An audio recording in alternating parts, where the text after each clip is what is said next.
Shut up.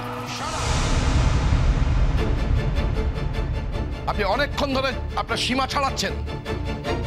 আপনি কি ভেবেছেন নাকি আপনি আমার সামনে দাঁড়িয়ে আমার মেয়েকে এইভাবে অপমান করবেন?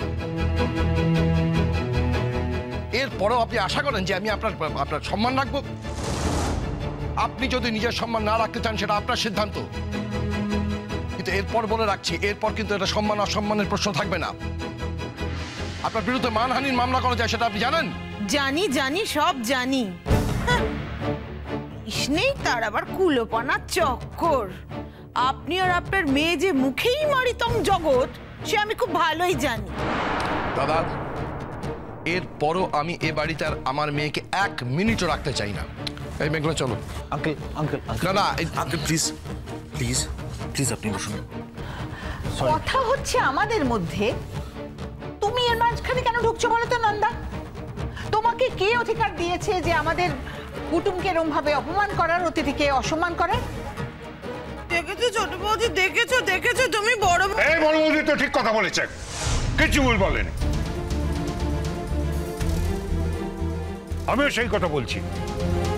তুই তো এই বাড়িতে এসে পর্যন্ত আমাদের জীবনটাকে হেল করে দিলি। আমাদের মধ্যে আর একটাও কথা বলবি না।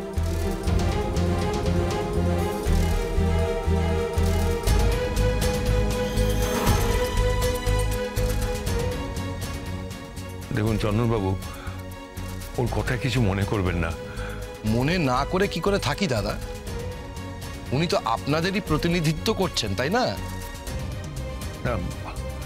সত্যি বলছি, উই আর ভেরি সরি।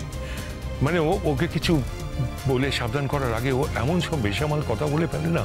ভালোবাসা, আমি একটা কথা বলছি, কিন্তু যদি তোমরা আমার বিয়েটা এই বাড়ি থেকেই দাও, তাহলে আমি একটা রিকোয়েস্ট করব। আমি চাই না যে এই ভদ্রমহিলা তখন আমার বিয়েতে থাকুক, প্লিজ।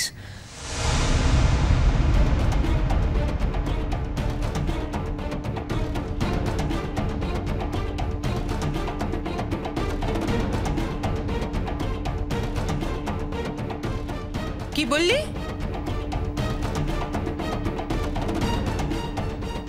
কি বললি তুই? পরের বাড়ির আশ্রিত তুই আবার আমাকে বলিস? আমি এই বাড়ির মেয়ে রে, মেয়ে মেয়ে। তুই কে? হ্যাঁ, কে তুই?